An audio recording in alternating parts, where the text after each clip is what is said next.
This is Bo. He's Australian, he's a runner, and he likes making things. 2 out of 3 ain't bad.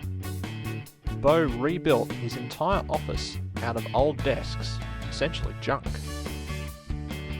I like making stuff out of junk I find at the side of the road, and I'm Australian, and I watched a lot of Wombles as a kid. So when I found this pile of melamine at the side of the road, the hamster woke up and the wheels started turning.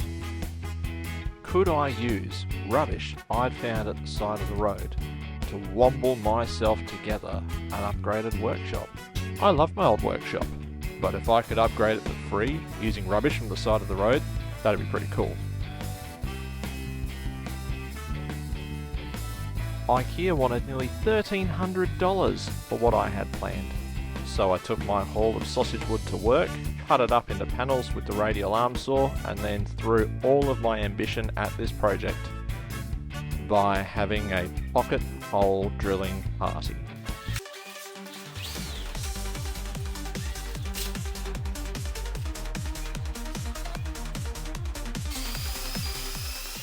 Now, I made a lot of mistakes during this project, and I also learned from those mistakes. One of the things I learned is that you don't film yourself making the first cabinet.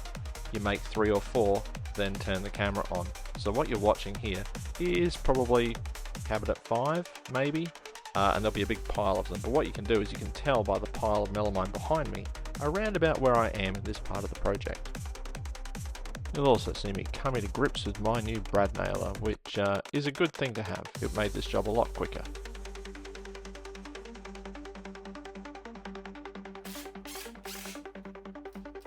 And don't hit things like that with your hands. Go get a hammer, otherwise you're going to damage your nerves if you do it a lot.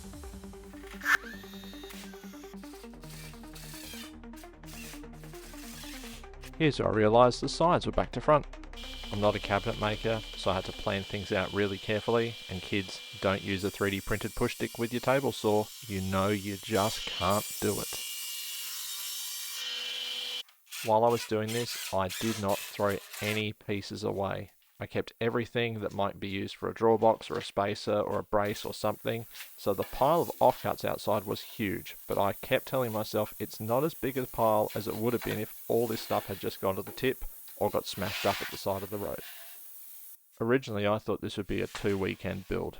The next day.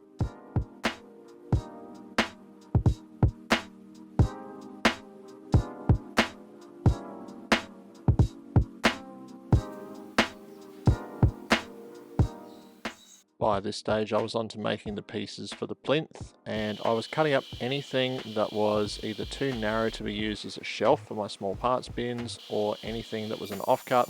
Clearly, there was only one way I could ever possibly put this part of the build together.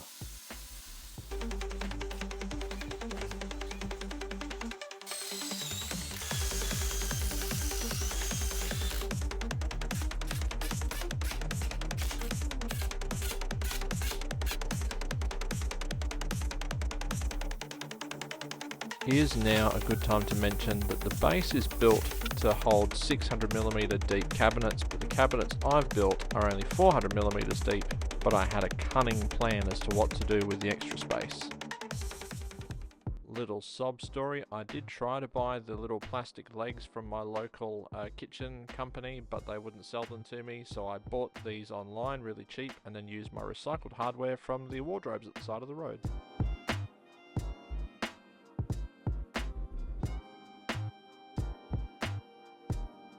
The next day. Thanks Mum for buying me this jig for Christmas a couple of years ago. Thanks Kmart for selling a $7.50 iron so I could try and fix my mistake with new edge banding. It was a big learning experience. It is about 7:30 at night. It is bloody hot and it's forecast to be even hotter tomorrow. So I've got drawer slides and I decided I'm not going to do what Lincoln Street Woodworks did and fit them all down on the floor. I'm going to fit them while the cabinets are like this. So tomorrow I'm going to try and get up early and beat the heat and install as many drawer slides as I can. So enjoy.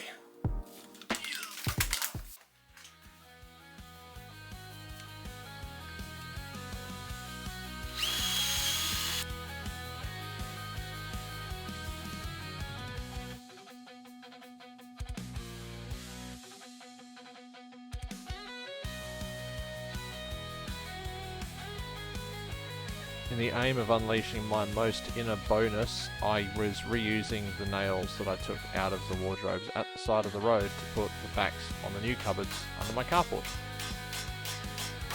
I really hope that at this point the workshop was in as big of a mess as it would possibly be for the whole project. Boy was I wrong. But now it's just time to take all that out and start to put in the new stuff, and then hopefully things can start to get organised. Of course, I didn't think about that would mean that everything would be out that was in a drawer, and I haven't built any drawers for the new cabinets yet, which means there's going to be more mess and stuff on every surface, which means there's nowhere to put stuff to assemble other stuff to put stuff back. A slight oversight on my part, I think. So why am I doing this? I guess it's because I wanted to be able to improve my workshop, and I saw the opportunity to use stuff that I found at the side of the road and offcuts and things that I already had to improve my workshop and save stuff from going into landfill. So I'm less Greta, more Tobamori. This was filmed a weekend before my birthday, and I wanted to take the chance to thank my family and friends that bought me things like drawer runners and hinges, even a sheet of plywood. Thank you so much, and I love you all. I love this workshop. I finally feel like I've got the YouTuber dream workshop. I don't know whether Bo would like my workshop or not, but he would definitely like the idea that it was made of stuff that was going to landfill. It's my birthday, and I got free melamine, free melamine, free melamine, melamine, free melamine, free melamine, free melamine, melamine.